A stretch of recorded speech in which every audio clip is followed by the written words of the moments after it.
Ya, KPR itu kita bekerja sama dengan lembaga keuangan, baik itu perbankan, ya BPD, Bank Syariah, BPR maupun BPRS. Gitu. Kita lagi mencoba mempenetrasi supaya BPR, BPRS itu mau berpartisipasi dalam penyaluran kredit mikro dan KPR untuk masyarakat berpenghasilan rendah. Kredit mikronya adalah kredit mikro perumahan. Yang hubungannya dengan rumah, bukan usaha ya, dengan rumah. Contohnya memperbaiki tempat tinggalnya, memperbaiki sanitasinya, memperbaiki dapurnya, gitu loh, Pak.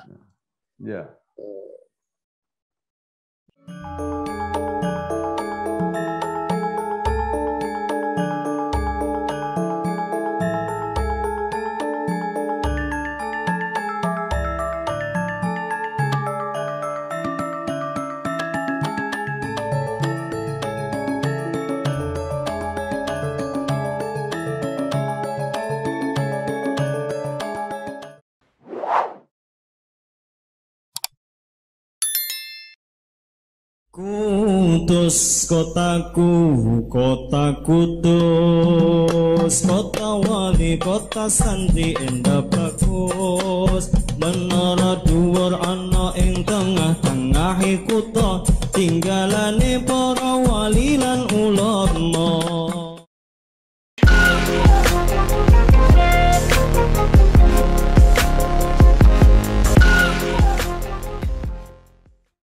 Assalamualaikum warahmatullahi wabarakatuh.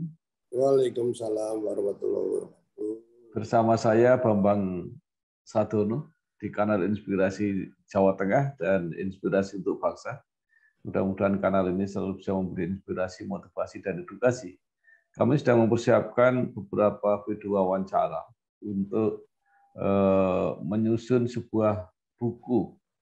Judulnya Mustafa Memotret Indonesia dari Kudus. Perjalanan Pak Mustafa yang pernah menjadi Bupati Kudus 2 kali dan sekarang menjadi anggota DPR di Komisi 11.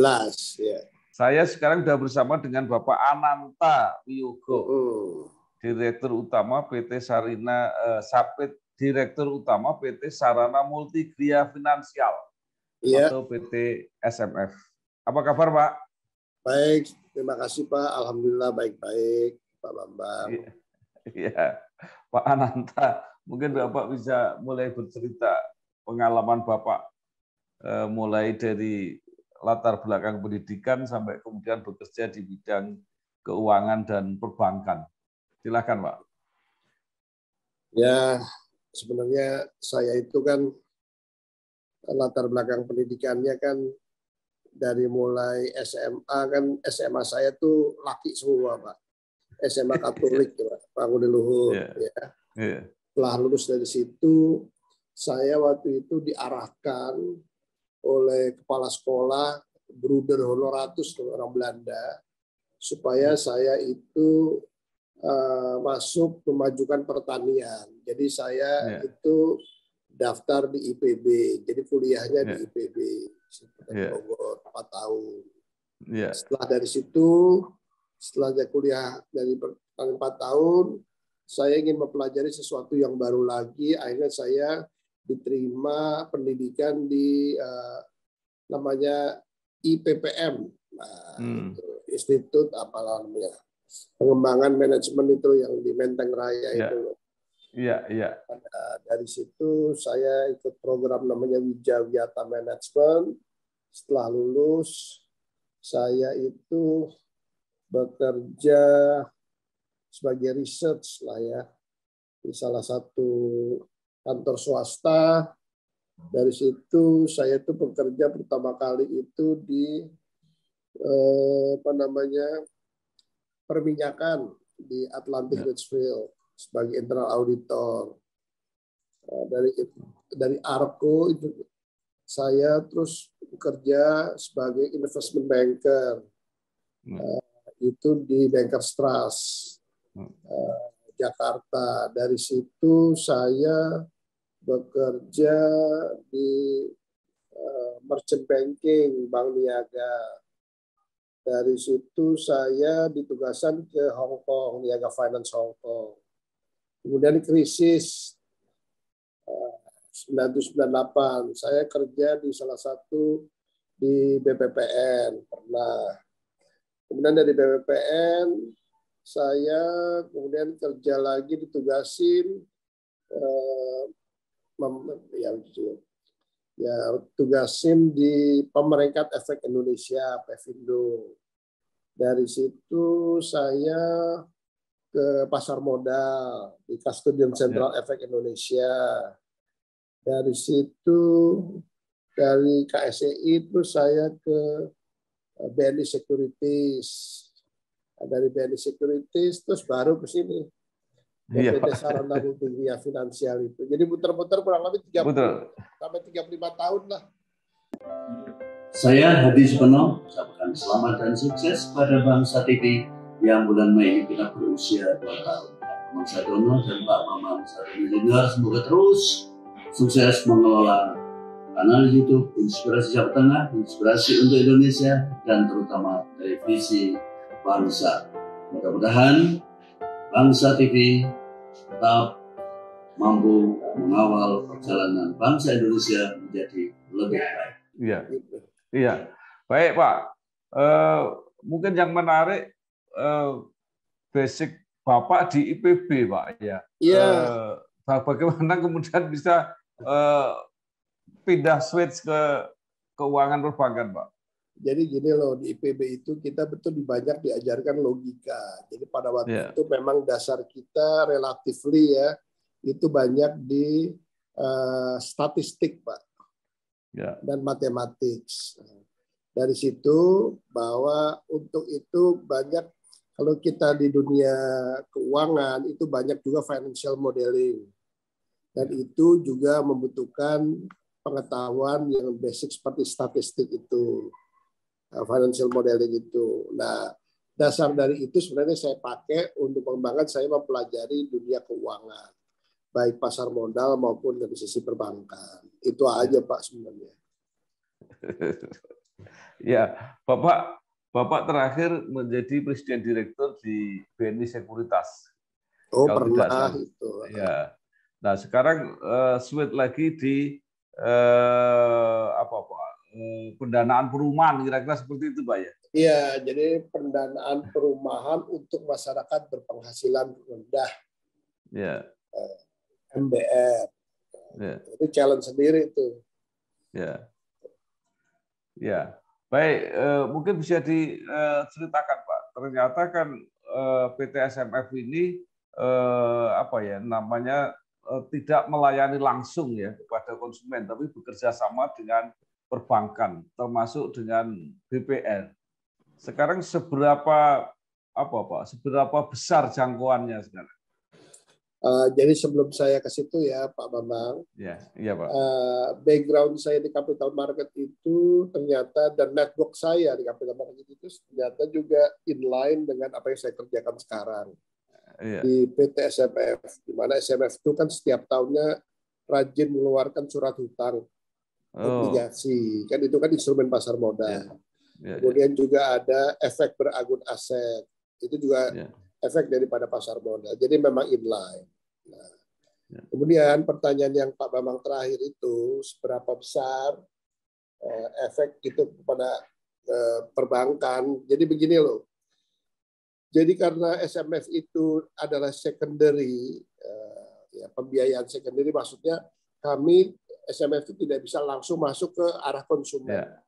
Harus melalui yang namanya penyalur KPR.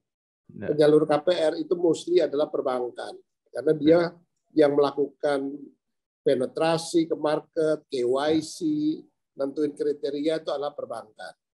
Nah, dananya itu adalah dana jangka panjang ya, adalah dari SMF. Kenapa saya bilang penekanannya dana jangka panjang? Karena untuk perumahan itu nggak bisa dana jangka pendek, Pak. Perumahan itu 10-15 tahun kreditnya. Didanai oleh dana yang juga kalau bisa 10-15 tahun. Jangan dana 3 bulanan. Nanti kalau ada apa-apa, economic disruption itu bisa sangat mengganggu. Nah, gunanya SMF itu hadir adalah kami menyediakan dana panjang itu bagi penyalur KPR. Ya. Betul loh, Pak.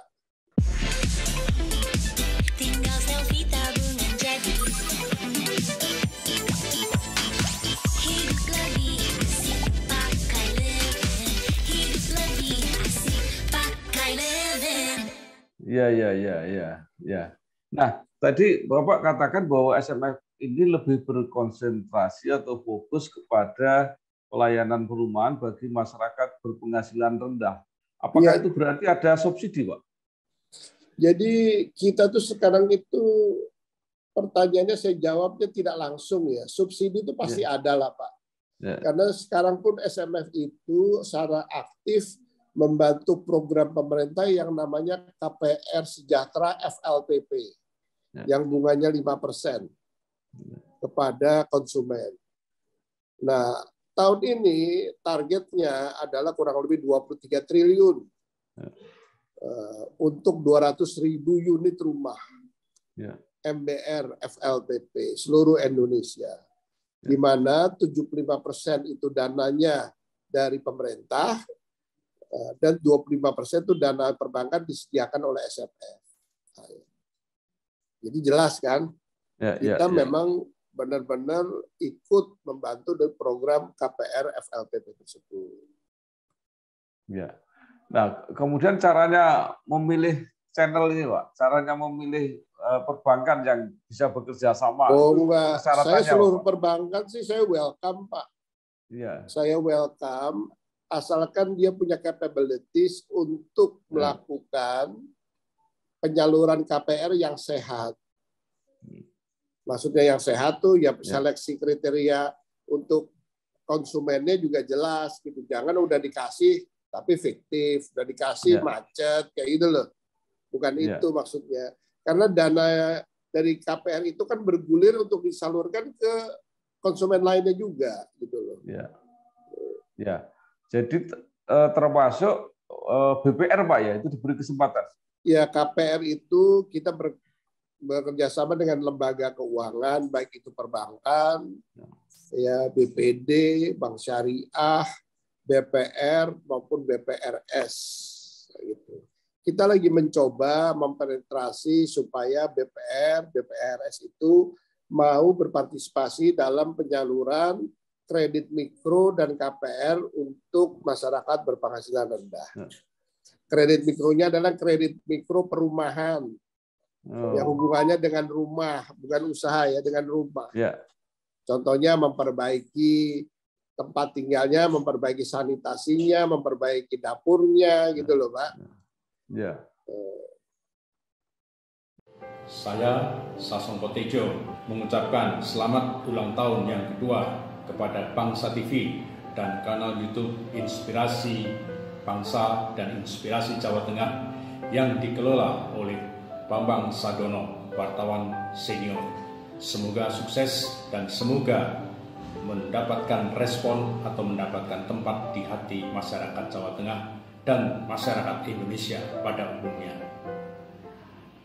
Iya.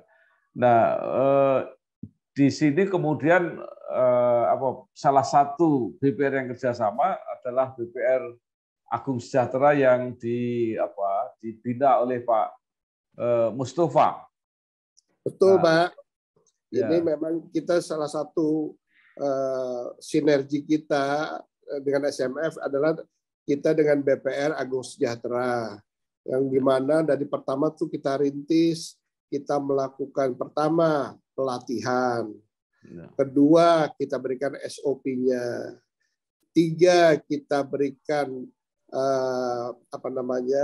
pendampingannya, keempat kita juga bantu tentang untuk adalah keuangannya, fundingnya, gitu loh, supaya BPR itu kuat di daerahnya masing-masing dan aktif menyalurkan kredit mikro perumahan dan juga KPR perumahan untuk masyarakat berpenghasilan rendah. Jadi ada pemerataan di Indonesia nih kalau BPR-nya itu yang maju, gitu loh, Pak. Jadi itu sebagai bagian dari berapa BPR, Pak, di seluruh Indonesia ini? BPR kita BPR kan banyak tuh, Pak. Cuman kita kan punya selection kriteria. Kan Ya. itu juga ada di OJK. Mereka juga diperiksa Ya. oleh OJK. Ada yang sehat, ada yang enggak. Ya. Kalau yang kurang sehat, kita tunggu sampai sehat, kan begitu. Ya. Nanti kita bimbing, kan begitu. Memang salah satu mandat daripada SMF adalah kita membangun supaya penyalur-penyalur KPR itu ada di seluruh Indonesia dan spesifik di daerah masing-masing, Pak. Ya. Begitu. Jadi kalau sudah bisa bekerja sama dengan SMF untuk menyalurkan kredit perumahan ini, sekaligus itu sebagai ukuran BPR sehat gitu Pak kira-kira. Kurang lebih begitulah Pak. Saya nggak bilang-bilang. Tapi umumnya yang bekerja sama kayak kita sudah diperiksa oleh otoritas jasa keuangan dan kata rugirnya memang sehat Pak. Iya. Ya. Itu sampai berapa Pak itu BPR bisa menyalurkan kredit perumahan itu? Yang jelas kita akan membimbing step by step Pak. Ya. Kita jangan lihat size-nya, tapi kita lihat passion-nya mereka untuk menyalurkan kredit mikro perumahan dan KPR.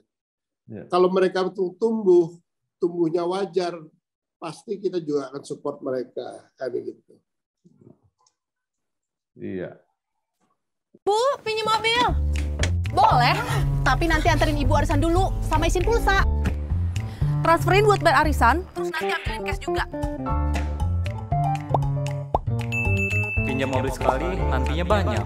Makanya perbanyak transaksi, kumpulkan poin, lalu tukar dengan kupon undian di BNI Mobile Banking dan menangkan hadiahnya. Gak pakai nanti.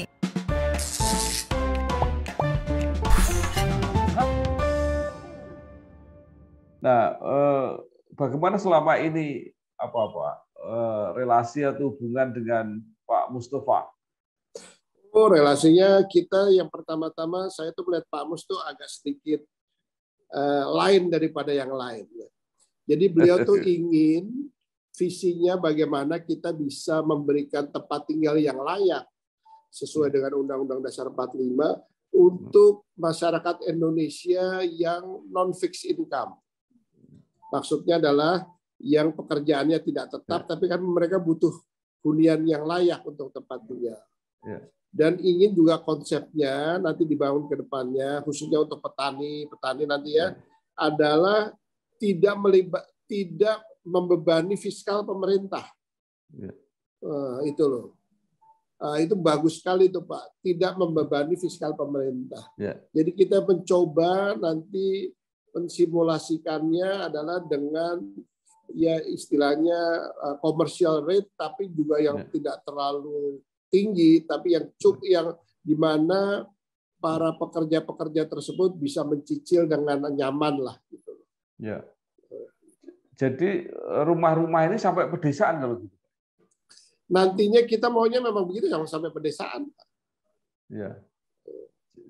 Jadi bukan kredit mikro tadi Pak ya. Jadi kredit mikro perumahan adalah untuk penduduk-penduduk yang sudah memiliki rumah tapi ingin memperbaiki rumahnya, kapitasinya, atau kamarnya, atau tempat usahanya itu loh.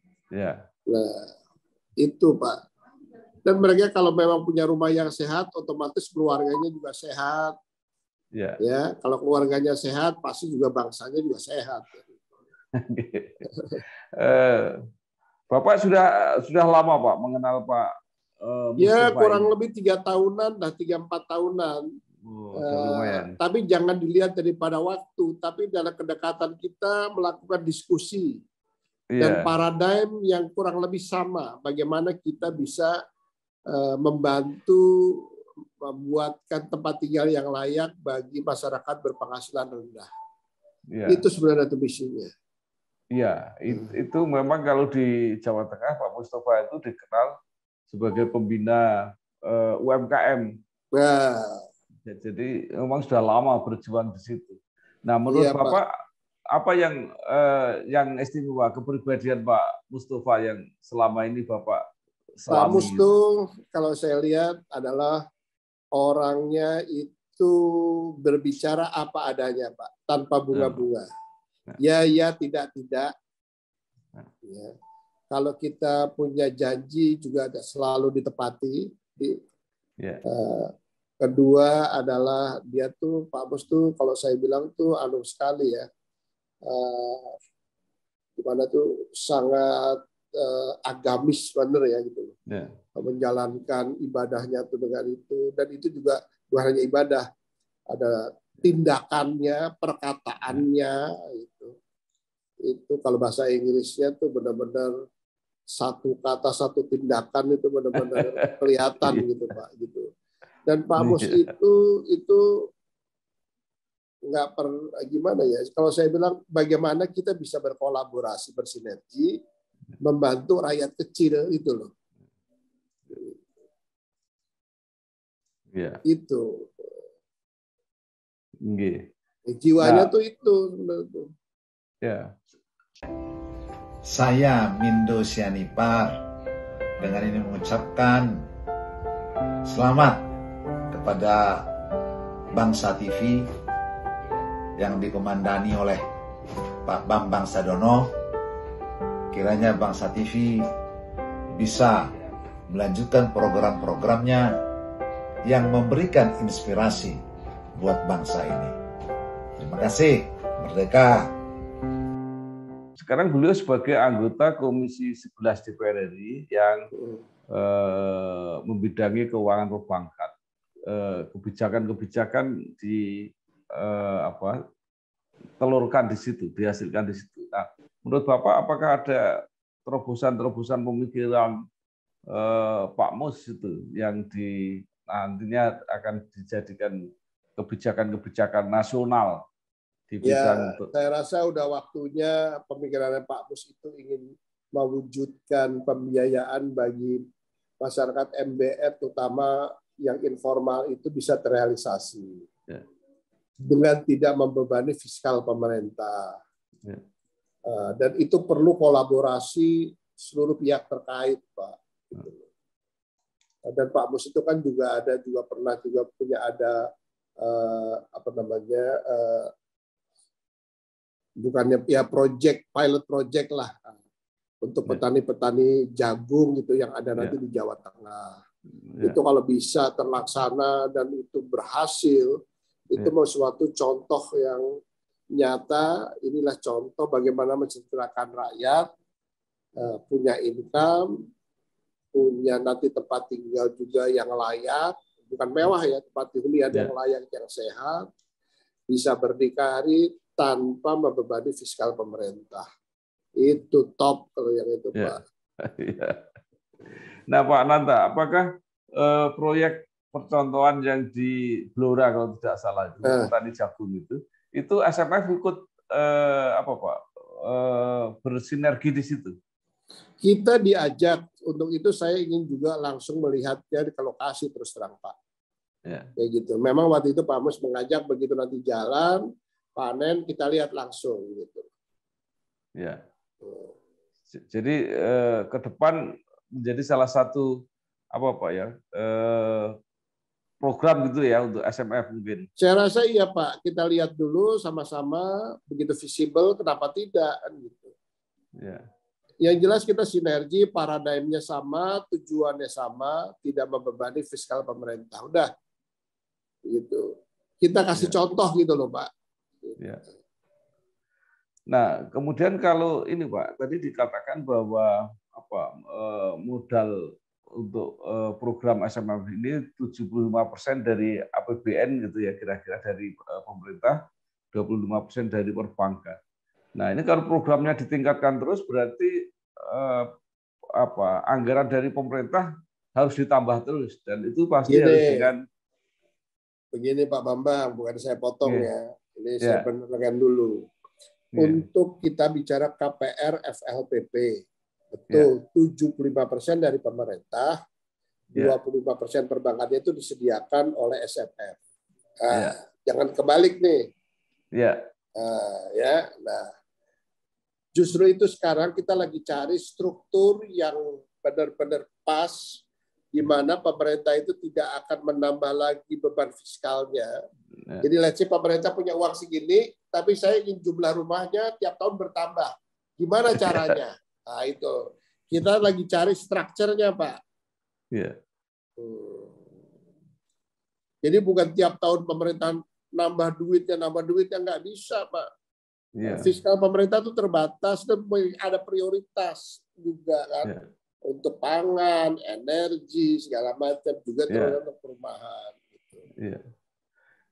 Apa nggak mungkin Pak kalau itu memang program yang visible dan menarik itu ya. Kemudian pihak-pihak lain swasta juga tertarik misalnya kayak gitu. Ya kalau memang program ini berhasil dan swasta yang tertarik ya silakan aja kan begitu. Tapi yang jelas dari pihak SMF, dari pihak partner-partner SMF tadi mulai dari perbankan, BPD, BPR itu kita optimalisasi dulu lah kan gitu. Karena kan perumahan ini yang jelas Bapak juga tahu Pak Bambang, untuk hunian yang layak aja masih kurang sekali.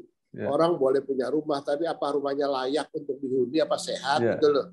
Dan itu kan harus diperbaiki. Dan kalau kita kembali lagi ke Undang-Undang Dasar 45 pasal berapa 8, setiap warga negara Indonesia berhak mendapatkan hunian yang layak. Kan begitu ngomongnya Pak. Stated loh Pak. Iya betul.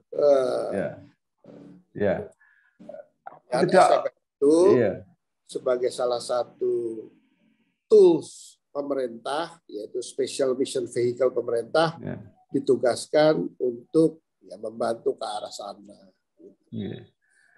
Apakah tidak mungkin itu Pak menggunakan dana-dana asuransi Pak, yang termasuk jangka panjang tadi?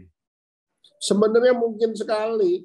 Gitu. Kalau let's say seperti SMF mengeluarkan surat hutang jangka panjang 10-15 tahun dibeli oleh asuransi, kan boleh aja kan, dana dari asuransi dipakai untuk pembangunan rumah kan begitu, kemudian dicicil selama 10-15 tahun kan begitu.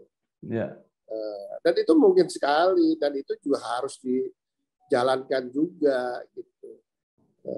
Yang menjadi issues adalah untuk 10-15 tahun itu tingkat suku bunganya berapa? Kan begitu. Asuransi mintanya sangat tinggi, ya nggak bisa. Karena untuk MBR itu kan pengembaliannya juga kan terbatas. Atas juga yang jelas kalau suku bunganya cukup komersial ya udah gitu. Nggak bisa terlalu juga di atas yang tinggi-tinggi itu nggak bisa. Lagi pula kan asuransi itu membeli surat utang daripada lembaga seperti SMF itu kan dilihat juga ratingnya Pak.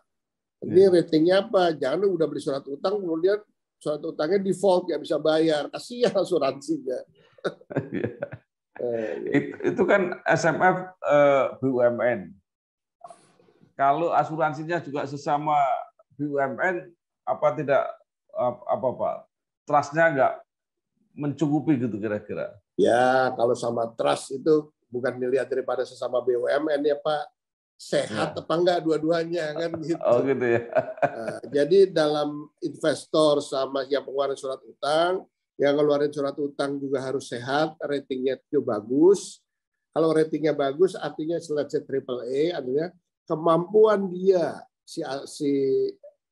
perusahaan pengelola surat utang untuk menepati pembayaran kewajiban finansialnya tepat waktu itu harus sangat-sangat kuat. Jadi itu memberikan rasa nyaman kepada si investor, yaitu perusahaan asuransi tadi. Karena begitu jatuh tempo pasti dibayar, kan gitu. Apalagi jangka panjang, kan gitu. Nah, ini Pak Mustafa ini juga salah seorang yang mempunyai background asuransi yang cukup kuat gitu ya pengalamannya. Sangat kuat, beliau sangat memahami lah industri ini asuransi. Maka kemudian apa sebenarnya yang diharapkan Pak atau disarankan gitu ya untuk tadi membantu membuat skema-skema yang menarik tadi, seperti yang program-program yang tidak membebani fiskal pemerintah itu tadi Pak? Ya, harusnya untuk yang berkaitan dengan perumahan, di mana butuh dana jangka panjang, harus disediakan oleh perusahaan-perusahaan investor yang membutuhkan surat utang yang dana panjang. Itu match tuh Pak. Antara pembiayaan perumahan dengan asuransi pembiayaan jangka panjang, dana jangka panjang itu sangat match. Dan itu yang harus digalakkan. Nah sekarang perusahaan asuransi investasinya surat utangnya siapa? Jangka pendek atau time deposit semua kan begitu. Iya.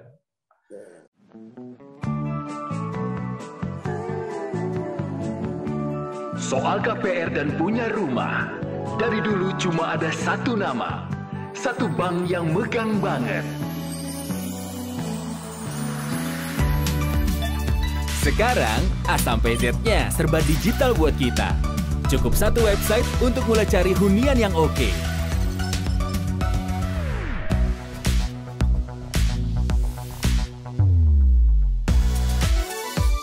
Lagi sesibuk apapun, cukup satu fitur ngajuin KPR online.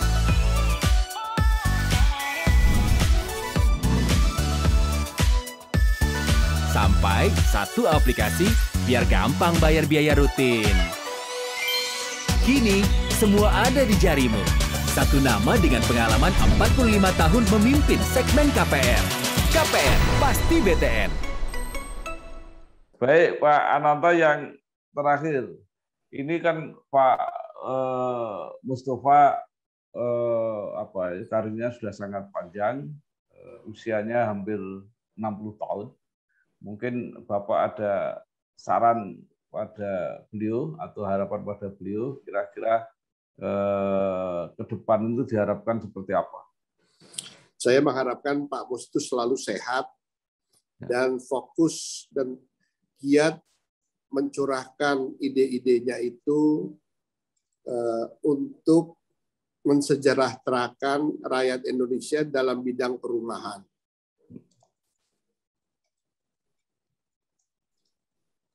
Dan yang namanya background Pak Mus di asuransi sebagai sumber dana jangka panjang dan industri perumahan itu sangat match, Pak. Jadi kira-kira bisa membantu membuat konsep-konsep dan gagasan untuk program ini, Pak ya. Iya. Oke.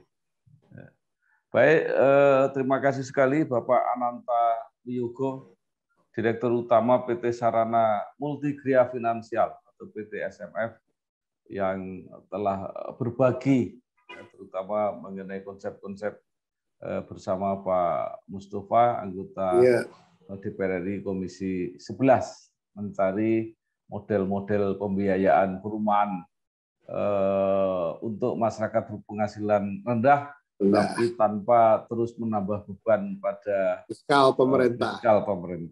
Mantap itu, Pak. Terima kasih sekali. Terima kasih Pak. Sukses Pak Ananta. Wassalamualaikum warahmatullahi wabarakatuh. Waalaikumsalam warahmatullahi wabarakatuh.